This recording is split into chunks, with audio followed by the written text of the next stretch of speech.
የጎሉ ምሽት የጥቁር የበላይነት ያየንበት ምርጡ ምሽት ነው። ኢራቅ መሬቷ በሚሳኤል መረቧ በኳስ ተደበደበ። ቀያይ መልከኛ ደጋፊዎቿ ፊታቸው ቲማቲም መሰለ፣ አይናቸው ፈጧል፣ እጃቸው አንቆ ሚደፋኑ ይመስለው በጣም ተቀብልቧል። ለሁለቱም ወሳኝ የሆነ ጨዋታ በቀይ ካርድ ምክንያት አረቢቷ ሀገር በራሷ ልጅ ተበጠበጠች። ኢራቅ ከሴኔጋል 5-0 ነው ያለቀው። የኢራቅና የሴኔጋል ጨዋታ እኔ ሚሊጌች እዘግብላችኋለሁ። ቻናሉን ሰብስክራይብ በማድረግ ብቻ ተባበሩኝ። ወደ ጨዋታው እንሂድ።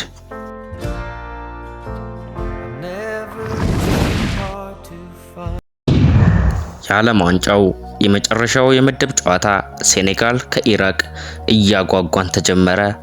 አፍሪካዊቷ ሀገር ከአረቧ ሀገር እጅግ አስደናቂ የሚመስል ለሁለቱም ሀገሮች ወሳኝ ምሽት ነው። በግሩፓቸው ሁለቱም ምንም ነጥብ የላቸውም። አንዱ ካሸነፈ ቀጥታ ወደ ጥሎ ማለፍ 32ቱን ይቀላቀላል። ጨዋታውም ተጀመረ።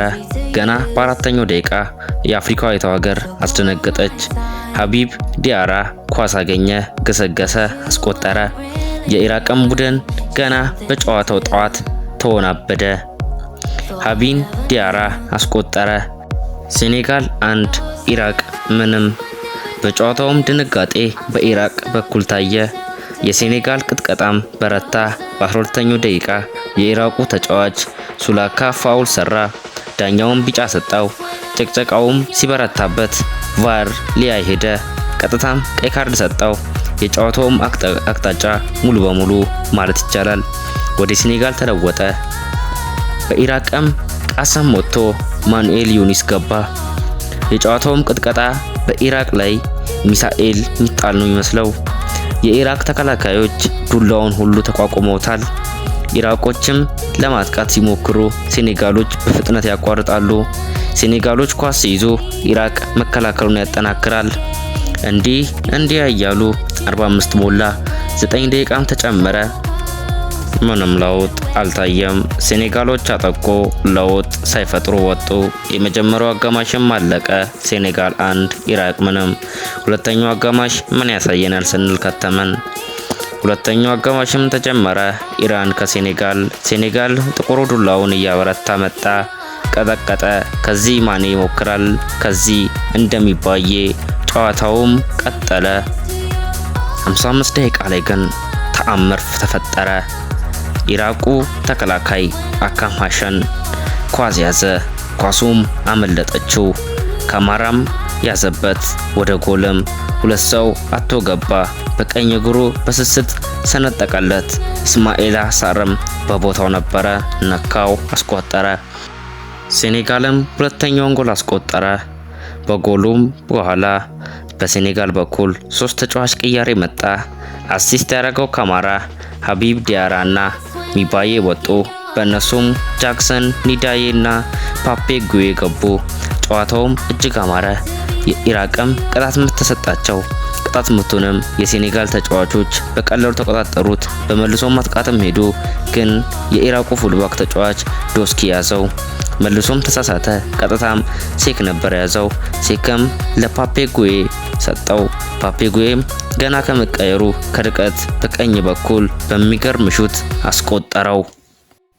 ኢራቅ በተከላካይ ስህተት 2 ጊዜ ራሷን እንደ መሬቷ አስደበደበች። ጨዋታውም ቀጠለ። ኳሱ ሁሉ ያለው አፍሪካዊቷ ሀገር ሴኔጋል ጋር ነው። ጨዋታውም መጦፉን ቀጥሏል። ውሃ ረፍት ወጡ። ከውሃ ረፍትም ተመለሱ። ሴኔጋሎች በኢራቅም ጎል ክልል እጅግ መድፈር ጀመሩ። ደፈሩት፣ መቱ። ኒዳይ ኳስ ያዘ። አጠገቡ ላለው ፓፔ ጉዬ ሰጠው። ጉዬም 2 ጊዜ ተኮሰው፣ ወዘው። ሴኔጋል 4 ኢራቅ ምንም። አሁን የጨዋታው አቅጣጫ ሙሉ በሙሉ ወደ ሴኔጋል የዞረ ይመስላል። መልሶም ማን ያገኘ አንግልም ገጨበት። የኢራቅ ደጋፊዎች በቅላታቸው ላይ ፊታቸው ቲማቲም ሆኗል። ጨዋታውም ቀጠለ። ሴኔጋሎች ግፊታቸውን ቀጠሉ። ፓፔ ኒዳዬ በመሃል ሜዳ ኳስ ያዘ። ለኒዳዬ ሰጠው። ኒዳዬም ከቦክስ ውጪ በቀኝ ጥግ ላይ ሮጦ በረኛው ጠበበት ላይ ተኮሰበት። ሴኔጋል 5 ኢራቅ ምንም። ኢራቆች በእውነት ቀይ መውጣቱ ዋጋ እያስከፈላቸው ነው። አሁንም ግን ሴኔጋሎች ኢራቆችን ይቀጠቅጣሉ። ጨዋታውም ቀጠለ። 90 ሞላ። 6 ደቂቃ ተጨመረ። ምንም ለውጥ የለም። አለቀ። የሴኔጋል ቀጣይ ተጋጣሚ እንግሊዝ ናት። ሴኔጋል 5 ኢራቅ ምንም። እንግዲያውስ አፍሪካዊቷ ሀገር በእድል አለፈች። 2 ጊዜ ተሸንፋ አሁን ግን አሸንፋ ቀጣይ ተጋጣሚዋ ደግሞ እንግሊዝ ናት፣ ኢንግላንድ። እንግዲያውስ ቤተሰቦቼ እስካሁን ስለተከታተላችሁኝ አመሰግናለሁ። ቻናሉን ሰብስክራይብ እያደረጋችሁ እኔ ሚሊጌች ነኝ።